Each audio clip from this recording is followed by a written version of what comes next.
Hi అండి, అందరికీ నమస్తే.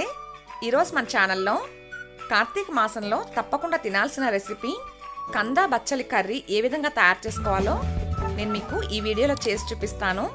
ఇప్పుడు వీటికి కావాల్సిన పదార్థాలు: 1/2 కిలో కంద, బచ్చలి ఆకు తగినంత తీసుకోండి, కొంచెం ఎక్కువ వేసుకుంటేనే బాగుంటుంది. అలాగే 2 టేబుల్ స్పూన్స్ అల్లం తురుము తీసుకోండి.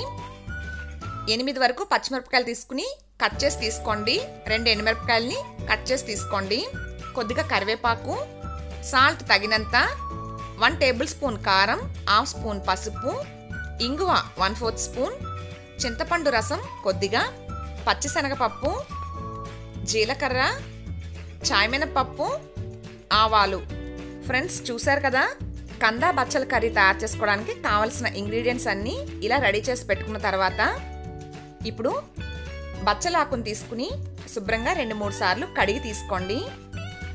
ఇలా బచ్చలాకు అంతా కూడా బాగా క్లీన్ చేసుకుని ఇప్పుడు చిన్న చిన్న ముక్కలుగా కట్ చేసి తీసుకోండి. ఇలా కట్ చేసుకున్న ఈ బచ్చలాకు పక్కన పెట్టండి. ఇప్పుడు కందను ఏ విధంగా క్లీన్ చేసుకోవాలో చూపిస్తాను.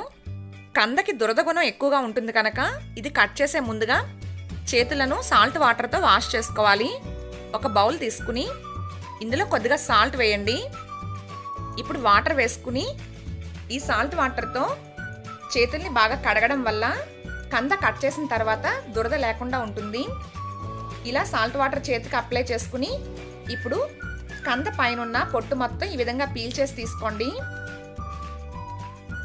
ఇలా పీల్ చేసిన తర్వాత ఒక బౌల్తో వాటర్ తీసుకుని ఈ వాటర్లో కొద్దిగా సాల్ట్ వేసి కందను బాగా కడిగి తీసుకోవాలి. ఇలా కడిగిన తర్వాత ఇప్పుడు వీటిని నేను వీడియోలో చూపించిన విధంగా ఇలా కట్ చేసి తీసుకోండి. మరీ పెద్దగా కాకుండా మరీ చిన్నగా కాకుండా మీడియం సైజులో వీటిని కట్ చేసుకోవాలి. ఇలా అన్నీ కట్ చేసుకున్న తర్వాత ఇప్పుడు ఒక బౌల్తో వాటర్ తీసుకుని ఇందులో 1 టేబుల్ స్పూన్ వరకు సాల్ట్ వేయండి. సాల్ట్ మొత్తం వాటర్లో కరిగిన తర్వాత కట్ చేసి పెట్టుకున్న కంద ముక్కలన్నీ ఈ సాల్ట్ వాటర్లో వేసుకుని అరగంట పాటు పక్కన పెట్టాలి. ఇలా చేయడం వల్ల ఇందులో ఉండే దురద గుణం అంతా పోతుందండి. లేదంటే మనం తినేటప్పుడు నాలుకంతా దురద పుడుతుంది. అరగంట తర్వాత ఇప్పుడు వేరే ఒక బౌల్తో వాటర్ తీసుకుని మళ్ళీ కొద్దిగా సాల్ట్ వేసి ఇంకొకసారి కడిగి తీసుకోవాలి. ఈ విధంగా 2-3 సార్లు చేయాలండి. ఇలా చేస్తే దురద లేకుండా కంద కర్రీ చాలా బాగుంటుంది. కందతో మీరు ఏ రెసిపీ చేసినా ఇలా చేయండి. ఈ విధంగా చేస్తే నాలిక దురద పుట్టకుండా ఉంటుంది. ఇలా క్లీన్ చేసి తీసుకున్న కంద ముక్కలను ఉడికించుకోవాలి. దానికోసం కుక్కర్ తీసుకుని కంద ముక్కలన్నీ కుక్కర్లో వేసుకోండి. అలాగే ముందుగా మనం కట్ చేసి పెట్టుకున్న బచ్చలి ఆకు వేసుకుని 2 కప్స్ వాటర్ వేయండి.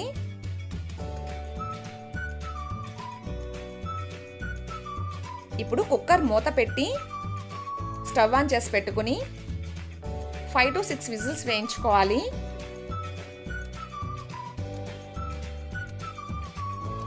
కుక్కర్ విజిల్స్ వచ్చిన తర్వాత స్టవ్ ఆఫ్ చేసేసి పక్కన పెట్టండి. అది చల్లారుతూ ఉంటుంది.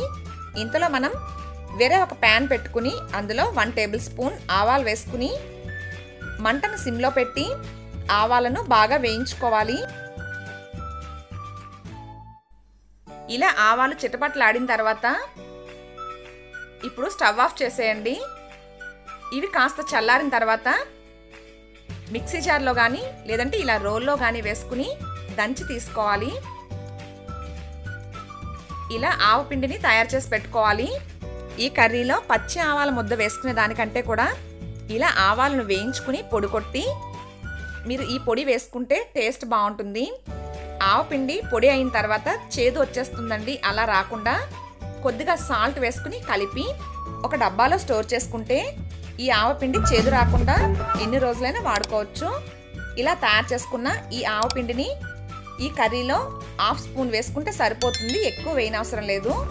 ఇప్పుడు కుక్కర్ మూత తీసి కంద ఉడికిందో లేదో చూద్దాం. ఇందులో మనం 2 కప్స్ వాటర్ వేసుకున్నాం కదా, వాటర్ కూడా ఎక్కువేమీ లేవండి. ఇది కర్రీకి సరిపోతుంది. మరీ ఎక్కువ వాటర్ వచ్చినట్టయితే వాటర్ని కొద్దిగా బయటకు తీసేయండి, సరిపోతుంది. ఇలా ఉడికించుకున్న ఈ కందను ఇప్పుడు గరిటెతో కానీ లేదంటే పప్పు గుత్తితో కానీ నేను వీడియోలో చూపించిన విధంగా మెదిపి తీసుకోవాలి. ఇలా మెదిపి తీసుకున్న కందను ఒకసారి మీకు గరిటెతో తీసి చూపిస్తాను చూడండి. కంద మరీ పేస్ట్లా అవ్వకూడదు, అలానే బాగా పలుకుగా ఉండకూడదు. వీడియోలో మీకు కనిపించే విధంగా అక్కడక్కడ ముక్కలు తగిలితే బాగుంటుంది. ఇప్పుడు కర్రీ తయారు చేసుకోవడం కోసం స్టవ్ ఆన్ చేసుకుని ప్యాన్ పెట్టి ప్యాన్ కాస్త హీట్ అయిన తర్వాత ఆయిల్ వేయండి. ఆయిల్ కొంచెం ఎక్కువగానే పడుతుంది. ఆయిల్ కాస్త హీట్ అయిన తర్వాత 1/2 స్పూన్ ఆవాలు, 1/2 స్పూన్ జీలకర్ర, 2 టేబుల్ స్పూన్స్ పచ్చిశనగపప్పు, 1 టేబుల్ స్పూన్ చాయ్మినపప్పు వేసుకుని వీటిని బాగా వేయించుకోవాలి. ఈ పోపులు బాగా వేగిన తర్వాత ముందుగా కట్ చేసి పెట్టుకున్న పచ్చిమిర్చి, అలాగే ఎండుమిర్చి, అల్లం తురుము, కరివేపాకు వేసుకుని వీటన్నింటినీ బాగా వేయించుకోవాలి. ఇందులో అల్లం తురుము వేసుకుంటే ఫ్లేవర్ చాలా బాగుంటుందండి, ఇది మాత్రం మర్చిపోకండి. ఇలా బాగా వేగిన తర్వాత 1/4 స్పూన్ ఇంగువ పొడి వేసుకుని బాగా వేయించుకోవాలి. ఇంగువ వేస్తే ఫ్లేవర్ బాగుంటుంది. ఇలా 1 మినిట్ పాటు వేగిన తర్వాత చిక్కగా తీసి పెట్టుకున్న చింతపండు గుజ్జు వేసుకుని ఒకసారి బాగా కలిపి 2 నిమిషాల పాటు ఉడికించుకోవాలి. మంటను సిమ్లో పెట్టే ఉడికించండి, లేదంటే మాడిపోతుంది.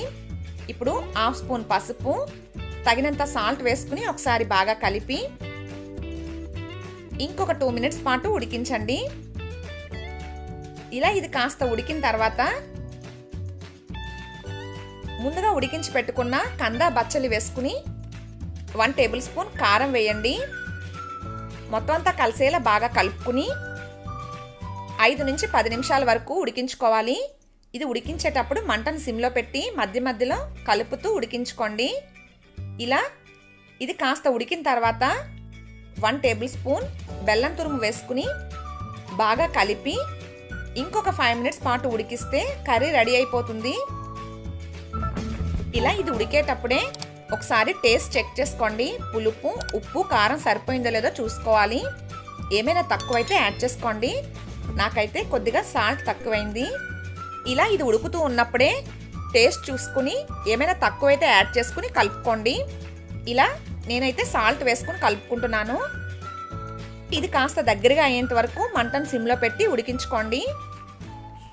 ఇందులో ఉన్న వాటర్ అంతా ఆవిరైపోయి కర్రీ దగ్గరగా అయిపోయింది చూడండి. ఇలా కర్రీ దగ్గరగా అయిన తర్వాత స్టవ్ ఆఫ్ చేసేసి తర్వాత వెంటనే ఒక ప్లేట్లోకి ఈ కర్రీ మొత్తం వేసుకుని బాగా చల్లారనివ్వాలి. ఫ్యాన్ కింద పెడితే తొందరగా చల్లారిపోతుందండి. ఇది బాగా చల్లారిన తర్వాత ఇందులో ఆవపిండి కలుపుకోవాలి. ఇదైతే చల్లారిపోయింది. ఇలా బాగా చల్లారిన తర్వాత ఇప్పుడు ముందుగా పొడి కొట్టు తీసుకున్న ఆవపిండి 1/2 స్పూన్ వేసుకోండి. ఆవపిండి ఎక్కువ వేసుకోకూడదు, ఎక్కువ వేస్తే వేడి చేస్తుంది. ఫ్రెండ్స్, మీరు ఆవపిండి కలుపుకునేటప్పుడు కర్రీ బాగా చల్లగా ఉండాలి. వేడి మీద కలిపితే చేదొచ్చేస్తుంది, ఇది గుర్తుపెట్టుకోండి.